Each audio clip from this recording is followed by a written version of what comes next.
Terima kasih saudara pengurusi majlis. Bismillahirrahmanirrahim. Alhamdulillah rabbil alamin wassalatu wassalamu ala asyrafil anbiya'i wal mursalin wa ala alihi wa sahbihi ajmain. Allahumma salli wa sallim ala sayyidina Muhammadin al-Fatihi lima ughliq wal khatimi lima sabaq wa nasiril haqqa bil haqq wal hadi ila siratikal mustaqim wa ala alihi wa sahbihi haqqa qadrihi wa miqdarihi al-azim. Assalamualaikum warahmatullahi wabarakatuh.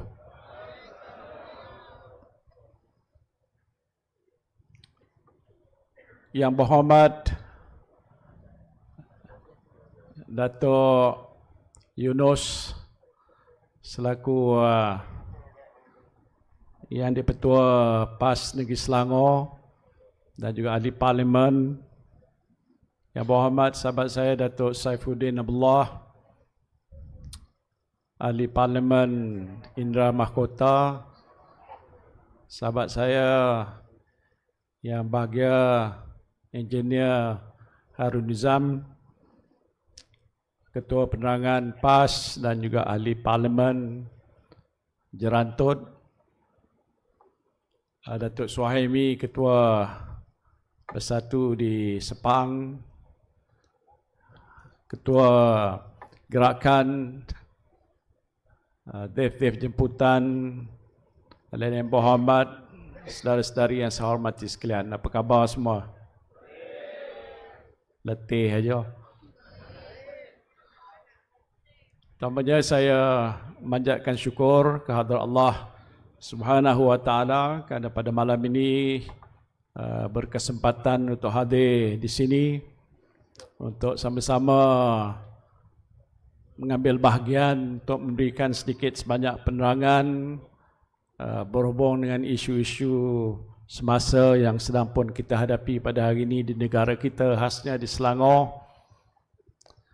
Dan juga mengambil kesempatan kerana pilihan raya di peringkat negeri Selangor ini akan berlangsung tidak berapa lama lagi, dengan harapan dan tujuan agar para pengundi semua yang ada di negeri Selangor, khasnya di kawasan kita di Sepang ini, akan memberikan sokongan yang kuat kepada semua calon-calon Perikatan Nasional yang akan letakkan di sini tidak berapa lama lagi.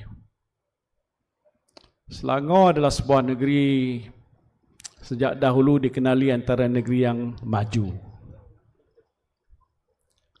Dan dia berada hampir dengan pusat pentadbiran dan juga ibu kota negara kita. Oleh sebab itu, dia merupakan salah satu negeri yang menjadi perhatian dan tumpuan kerana dia akan memberikan sumbangan yang besar kepada pembangunan negara, kepada keluaran dalam negara kasar kita. Dan apabila Suruhanjaya Pilihan Raya mengumumkan bahawa pilihan raya akan diadakan pada 29 hari bulan yang akan datang ini, iaitu hari penamaan calonnya, dan membuang undi ialah pada 12 hari bulan Ogos. Saya amat berharap pertamanya para pengundi, khususnya orang-orang Melayu dan juga yang bukan Melayu, akan keluar menunaikan tanggungjawab untuk mengundi di pilihan raya negeri yang penting ini. Pada masa yang lepas, waktu PRU yang ke-15, ramai juga keluar mengundi. Dan kami dalam Perikatan Nasional rasa bangga kerana dalam pecahan latar belakang pengundi itu Melayu, Cina dan India, pengundi Melayu memberikan hampir 80% undinya kepada Perikatan Nasional. Syukur Alhamdulillah. Tepuk tangan sikit.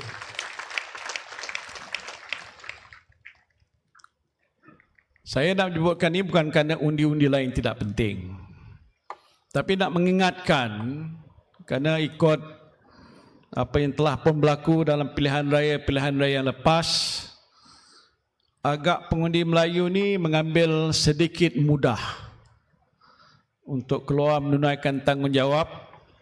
Bukanlah lama sangat, tak sampai sejam, untuk mengundi kepada mana-mana calon yang mereka yakin dan percaya boleh menjadi wakil mereka. Kerana pada pilihan raya yang kita sedang hadapi sekarang ini, ada 6 buah negeri di semenanjung Malaysia, iaitu Kedah, Kelantan, Terengganu, Penang, Selangor dan juga Negeri Sembilan ni akan berdepan dengan proses pilihan raya. Dan ada orang berpendapat bahawa ini adalah pilihan raya yang penting untuk nak menguji sejauh mana pengundi-pengundi yang akan keluar mengundi ini menerima kepimpinan kerajaan pusat ataupun tidak. Walaupun yang kita akan undi ialah di peringkat negeri. Biasanya dalam pilihan yang lepas kita keluar mengundi ada 2 kertas. Satu undi parlimen dan satu lagi undi Dewan Negeri. Tetapi kerana parlimen baru saja selesai pada bulan 11 yang lepas, yang ada hanya 1 kertas undi. Tetapi walaupun 1 kertas undi yang kita akan pangkah nanti di kertas itu, dia juga akan dikatakan memberikan isyarat sama ada pengundi-pengundi yang keluar mengundi di seluruh 6 buah negeri ini menyokong pada kerajaan perpaduan. Faham tak? Sama ada bila masa keputusan pilihan raya itu diumumkan, macam contoh di Selangor ini, apakah pengundi di Selangor akan memangkah kepada calon Perikatan Nasional kami ini, batu pakai biru ini, ataupun calon yang di sebelah sana walaupun dia di dalam kerajaan di negeri Selangor ini? Tuan-tuan nak pangkah siapa? Perikatan? Itu jawab dia. Dan kalau kita membuat keputusan memangkah Perikatan Nasional, bermakna kita beri isyarat kepada Anwar Ibrahim bahawa kita yang ada di Sepang ni tak mahu Anwar Ibrahim. Betul tak? Siapa yang suka Anwar Ibrahim angkat tangan? Takkan seorang pun tak ada. Itu Perdana Menteri awak tu. Ada yang tak mengaku Perdana Menteri? Tak ada seorang pun. Untuk orang beritahu pada Putrajaya yang kat Sepang ni tak akan bagi 1 undi kepada pihak Pakatan Harapan. Jangan silap cakap. Ada juga orang tersasul orang. Bukan kerana tidak bersetuju saja, kerana ada perkara yang penting yang kita nak sampai kepada Anwar ni. Pertama, kalau kita menang di sini, itu satu syarat penting bahawa rakyat nak memberikan sokongan pada Perikatan Nasional kerana dia mempunyai harapan yang cukup tinggi supaya kerajaan yang akan terbentuk nanti dapat membantu membela nasib kita yang ada di Sepang ini, nasib orang-orang Melayu dan juga bukan Melayu yang ada di seluruh negeri Selangor ini dan di 6 buah negeri di semenanjung ini. Itu satu penting.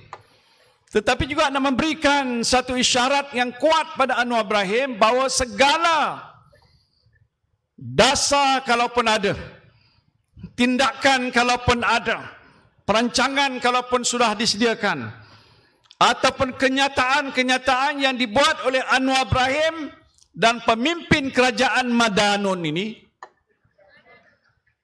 ditolak oleh rakyat Malaysia ini. Betul tak? Saya tuan-tuan dah lama juga berpolitik ini. Hampir 50 tahun. Tapi muka macam 45 tahun muda lagi. Saya tak pernah melalui satu tempoh kerajaan seperti mana yang kita lihat pada hari ini. Betul tak? Perdana Menteri hari pertama lepas mesyuarat kabinet mengeluarkan kenyataan yang berbaur fitnah dan pembohongan. Dia kata waktu zaman saya memimpin kerajaan, iaitu kerajaan Perikatan Nasional dahulu, kita telah mengeluarkan peruntukan, dia kata 600 bilion. Semua 600 bilion ni sudah saya sakau, kata dia. Betul ke? Kenyataan ini dibuat oleh seorang Perdana Menteri. Lepas itu dia kata 530 bilion. Lepas itu dia turun kepada 9 bilion. Dia turun lagi kepada 45 bilion. Akhirnya 300 milion. Ini cerita apa? Kalau yang bercakap ni orang kampung, saya tak apalah. Dia mungkin dia tak tahu sangat. Ini Perdana Menteri. Saya ada pengalaman, tuan-tuan. Jadi Perdana Menteri ini menteri ramai, ketua setiausaha negara, ketua setiausaha kementerian. Kalau ada hal-hal tentang soal keuangan, Menteri Keuangan sekarang ni dia Perdana Menteri, dia juga Menteri Keuangan. Takkan dia tak tahu? Itu pada awal-awal jadi Perdana Menteri sudah berbohong. Apa hukum orang bohong? Ustaz, apa hukum orang bohong? Bohong sekali, bohong 2 kali, bohong sepanjang-panjangnya, apa hukum? Tanya Ustaz. Ustaz Yunus ada banyak, Ustaz Hairudin ada. Ni punya Ustaz, saya pun Ustaz kecil aja. Pak saya pun memang Ustaz, Tok Guru, belajar agama. Dia kata kamu bila dah naik macam ini jangan berbohong.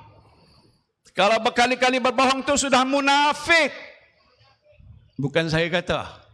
Ini agama. Kemudian dia buat kenyataan, baru ni ulang lagi kenyataan dia lagi. Dia kata pada hari dulu dia kata juga, kami yang menang dalam Perikatan Nasional ialah kerana menang pakai duit judi. Ini berat, tuan-tuan. Siapa cakap? Anwar Ibrahim. Masya Allah. Baru-baru ni di Kedah, dia cakap lagi. Dia kata sebenarnya kita menang yang lepas tu ialah kerana kita pakai duit judi. Dia kata kalau tak tahu, saman saya. Saya sedia disaman.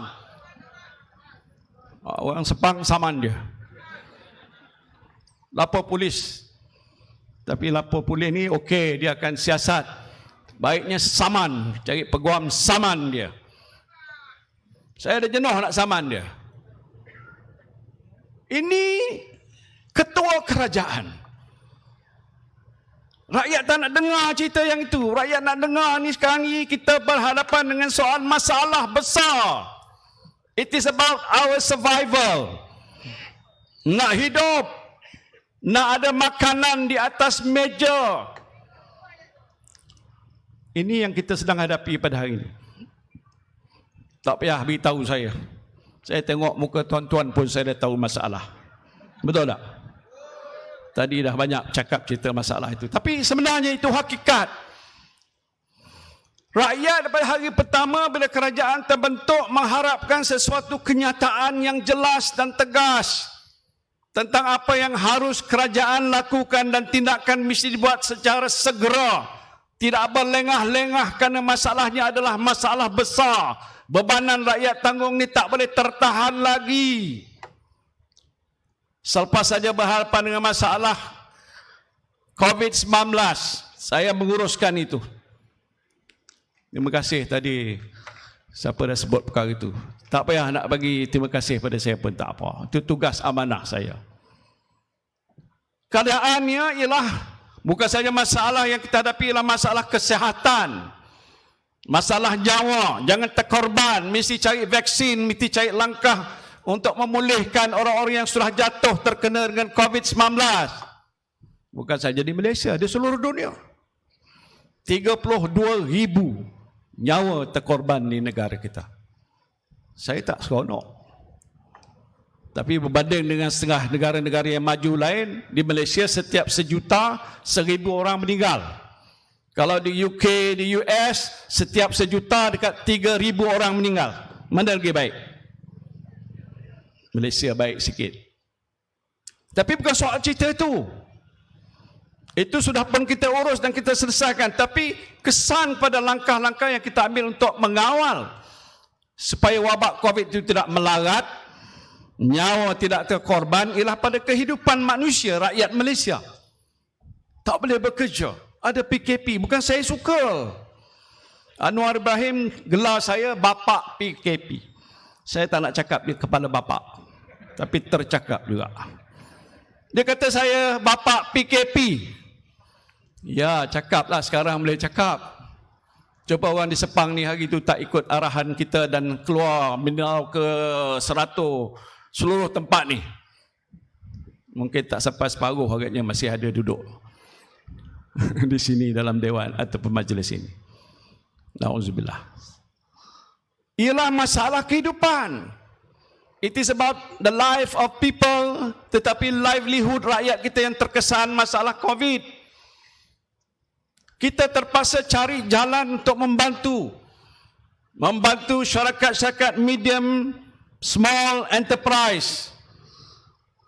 Mereka yang menjaga baik warung ataupun kedai ataupun restoran dan sebagainya supaya mereka tak terkesan dan terhenti perniagaan mereka yang menyebabkan mereka menanggung kerugian yang banyak.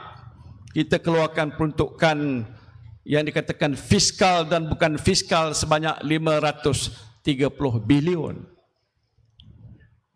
Macam mana Anwar kata kita sakau? Duit tu kita belanjakan semuanya untuk rakyat. Sebahagiannya untuk vaksin, yang lain-lainlah untuk membantu bentuk penjagaan, terbentuklah bantuan bakul, makanan, bantuan prihatin. Saya dah tak ingat lagi dah. Tuan-tuan mungkin tahu semua, sebahagian besar yang ada di majlis ini dapat sedikit banyak kemudahan bantuan yang kerajaan keluarkan pada waktu itu. Betul tak? Jadi permasalahan itu tak selesai sampai sekarang ni. Saya diberitahu oleh satu badan yang membuat satu kajian yang berkata bahawa dahulu kita panggil B40. Tadi ada sebut. B40 tu bottom 40. Mana orang yang paling miskin di bawah. Dalam kerangka itu, di bawah sekali ialah B40. Maknanya 40% rakyat di negara kita termasuk di Sepang ni terdiri pada orang-orang yang miskin. Bila miskin tu tak kira Melayu, Cina, India. Semuanya terkesan dengan masalah yang mereka hadapi. Sekarang ni ikut kajian yang telah dibuat oleh satu badan. Dia kata hampir 60% rakyat dalam negara kita selepas berhadapan dengan masalah pandemik COVID jatuh miskin. Setiap 100 maknanya 60 orang yang miskin. Inilah kita hadapi pada hari ini. Jadi kalau kerajaan Madanon yang tertubuh hari ini tidak mengambil kira tentang masalah kelompok yang terbesar ni, iaitu mereka yang memerlukan bantuan, sokongan, benih, baja, apa-apa yang diperlukan untuk menambahkan hasil pendapatan mereka, pengeluaran mereka, tanaman mereka, tangkapan mereka, perniagaan mereka, kalau tak dibantu secara yang agak khusus, maka keadaannya rakyat tidak dapat pendapatan yang mencukupi untuk menyara keluarga mereka.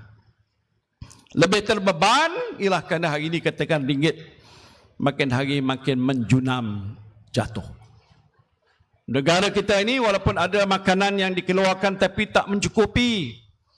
Kita mengimport daripada luar negara hampir 80 bilion nilai makanan, perkhidmatan dan sebagainya. Jadi bila mana ringgit sudah jatuh, mungkin pihak mereka yang mengimport masuk ke dalam negara kita untuk dibekal pada pengedar-pengedar ini terpaksa membayar dengan harga yang tinggi.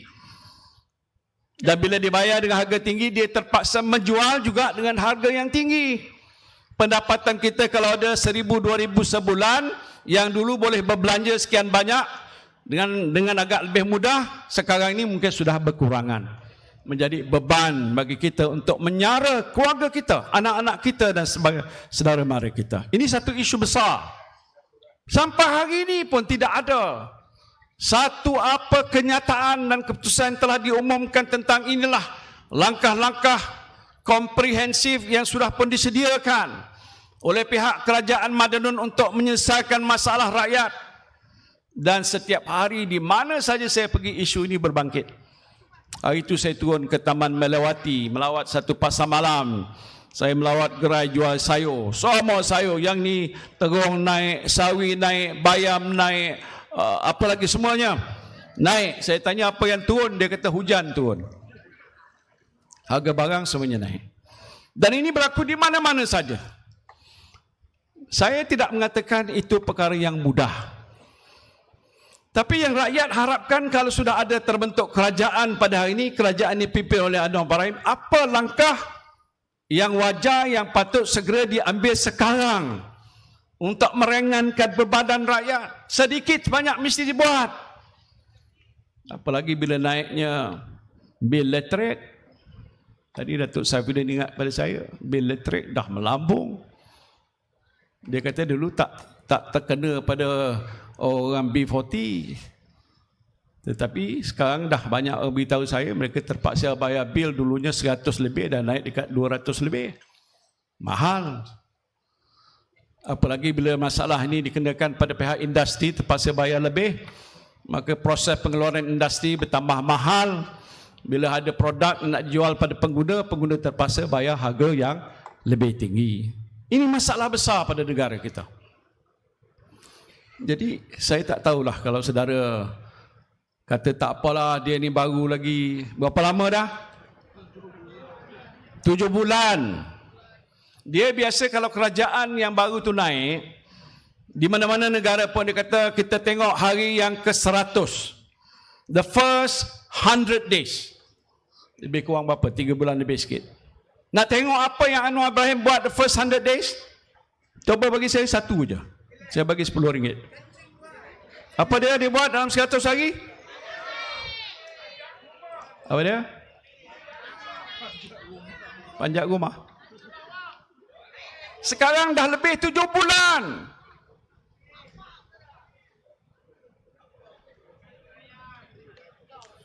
Dah 7 bulan sampai hari ini tidak ada satu pun kenyataan. Dia kata tunggu. Pada bulan 8 ini dia akan keluarkan naratif ekonomi dia. Naratif apa? Rakyat bukan nak tunggu bulan 8. Bulan 8 ni dah turun dah. Betul tak? Nak tengok dia turun tak? Kalau nak tengok dia turun cepat, kita cepat-cepat undi pada Perikatan Nasional. Bila dah lihat gitu rakyat di seluruh negara 6 negeri ni dah tolak dia akan tertekan. Tak tahu dia tak akan boleh tidur. Siang malam tak boleh tidur. Saya tak pernah cerita yang itulah. Itu perkara yang agak luar sedikit daripada perkara yang nak kita bicarakan di sini. Tapi soal pokoknya tak ada apa-apa pun. Soal rasuah, saya dulu pun menentang rasuah. Sebab itu dulu kita gabung. Masa Tuan Mahathir jadi Perdana Menteri, nak jatuhkan kleptokrasi, ingat? Siapa kepala kleptokrasi? Siapa kepala kleptokrasi? Bos awak. Bukan bosku. Datuk Seri Najib waktu itu Perdana Menteri. Apa jadi dia sekarang? Dah dijatuhkan hukuman bersalah 12 bulan dalam penjara. Bila saya awal-awal tentang dia dalam kabinet sebagai timbalan Perdana Menteri, banyak orang kata, alah, entah ya entah tidak. Tengok sekarang, saya bukan main-main. Memang kenyataan saya itu adalah benar dan hari ini terbukti dia sudah didapati bersalah. Ya, itu yang pada masa yang lepas. Tapi tak apalah soal pokoknya. Jadi sekarang ni yang penting, kalaulah pada peringkat sekarang pun jelas terbukti dia kata dia menentang rasuah. Tapi siapa yang diambil jadi timbalan Perdana Menteri? Siapa dia? Wak Jahid. Muka dia lebih cantik sikit daripada saya sekarang. Wak Jahid. Zahid Hamidi sekarang ni dilantik sebagai timbalan menteri. Walaupun orang tahu dia menghadapi pertuduhan di mahkamah. Dan dia kena bela diri. 47 pertuduhan. Sebab itu waktu kami membentuk Perikatan Nasional, UMNO di peringkat awal ada bersama dengan saya. Datuk Zahid juga yang minta supaya saya tolong bantu menyelesaikan masalah kes mahkamah. Saya beritahu, minta maaflah Zahid, saya tak boleh buat begitu. Tak boleh campur urusan mahkamah, ini hal mahkamah. Dia kata, saya tak buat apa-apa, Tan Sri tak buat apa-apa, baguslah. Kalau dibicarakan mahkamah, lepaslah. Awak apa nak minta tolong dengan saya lagi? Itu jawab saya, tapi akhirnya dia tarik sokongan, saya jatuh. Oh, okay. Naik, saya kata pun Tuhan tentukan, turun saya ke bawah pun Allah tentukan begitu. Persoalan pentingnya, kalau betul dia berjuang untuk menentang rasuah, sepatutnya Zahid tidak akan dilantik sebagai timbalan pada menteri. Tadi kes Siva Kumar, menteri dia, kes soal terowong oleh Lim Guan Eng.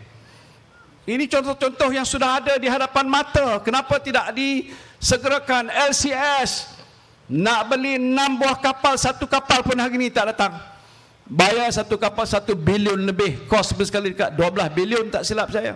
Sampai sekarang tak sampai-sampai pun. Ada orang kata ada kaitan dengan nama-nama yang saya sebutkan awal tadi. Jadi saudara, ini satu perkara yang agak amat serius. Sebab itu saya nak mengharapkan supaya dalam PRN di Selangor ni, macam di Sepang ni ada 3 kawasan DUN. Kawasan DUN Dengkil, Sungai Pelek dan Tanjung Sepat.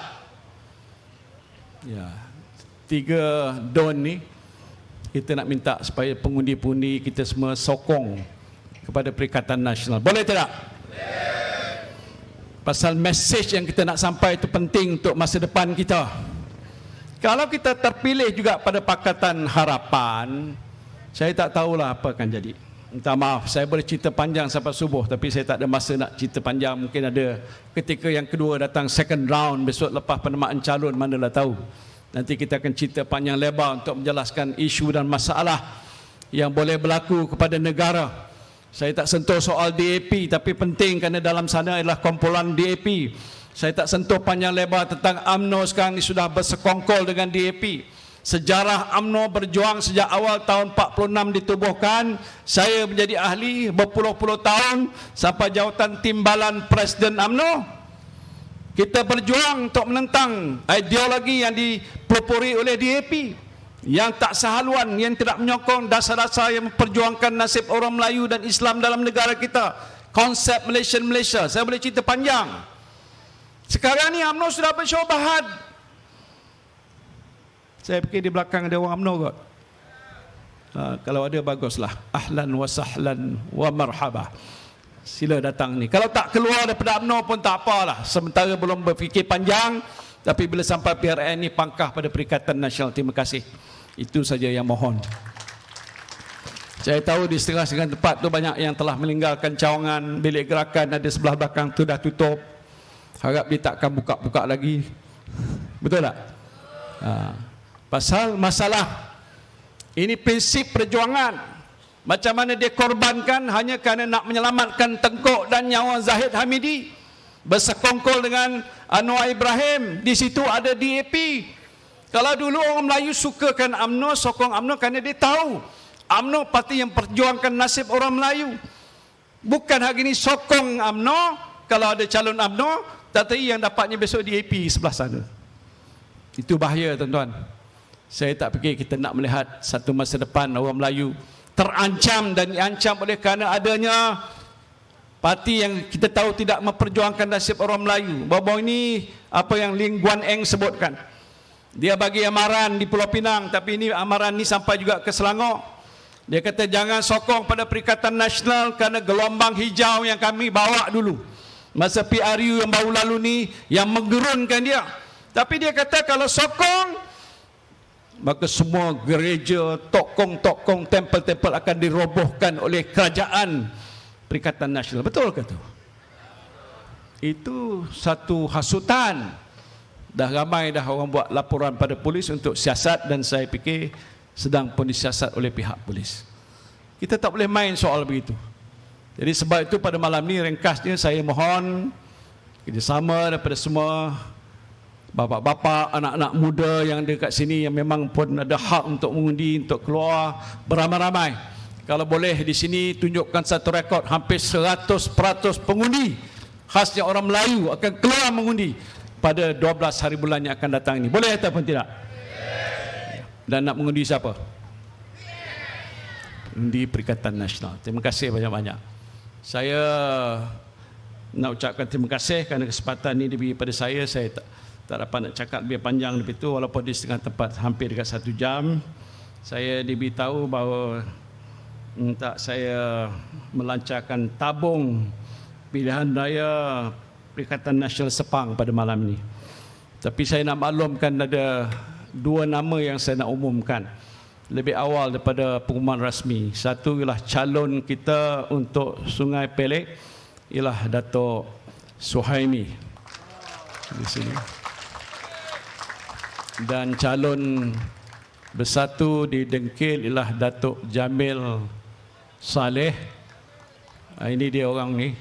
Dia adalah baru bersara daripada Ketua Setiausaha Kementerian Perdagangan Negeri dan Hal Ehwal Pengguna, baru menjadi ahli bersatu. Dan saya bersetuju supaya meletakkan seorang tokoh yang sudah banyak berjasa pada negara untuk menjadi calon kita di kawasan Dengkil ni. Boleh sokong semua? Terima kasih saya ucapkan. Maka dengan ini saya dengan sukacitanya melancarkan tabung pilihan raya Perikatan Nasional Sepang. Terima kasih.